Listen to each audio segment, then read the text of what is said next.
Hello and welcome to the seventh Grain Kernels episode. I'm Sean Terpstra, and today is my special guest. I have Jim Irvine joining me, who is a grain zone originator. How are you today, Jim? Doing very well. How about you, Shauna? I'm really great. Can you share with us a summary of the USDA acreage report that came out on Friday? Well, Shauna, it was a bearish report, to say the least, for corn.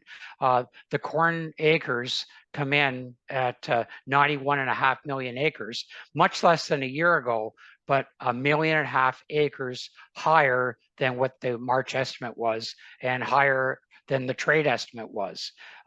With trendline yields at 181 bushels per acre, we're looking at a 2.35 billion bushel carryout next year on corn, which is very bearish for the markets. At the same time with corn, with the extra acres, stocks year over year were up 36.5% on farm. So that is also seen as bearish. As far as soybeans go, they come in about 400,000 acres less than the March report. They came in at 86.1 million acres. That is down from the 86.5 that was slated to be grown. That is still, more than last year that was 83.6 million acres.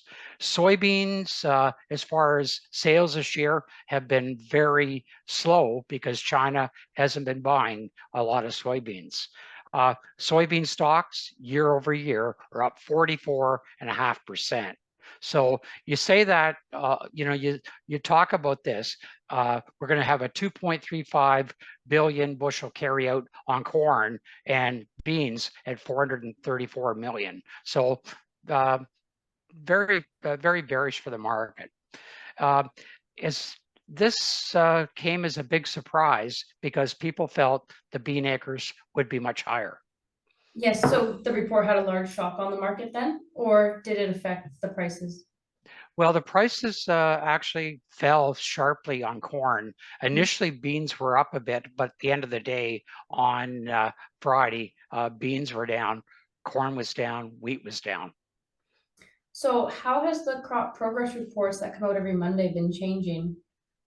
Well, when you get the early results, the first numbers that come out are always the best, Yeah. and that happened about 3-4 weeks ago.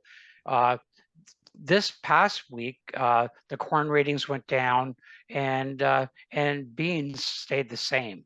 So, I think with all the flooding and things that we're reading about in the news right now, we're going to see some areas decline, and that could be positive for the market as time goes on. But initially, it's going to take a bit of time because it's in an area in the northern belt, and it hasn't affected everything. But we've had pretty good weather overall for crop development. For sure.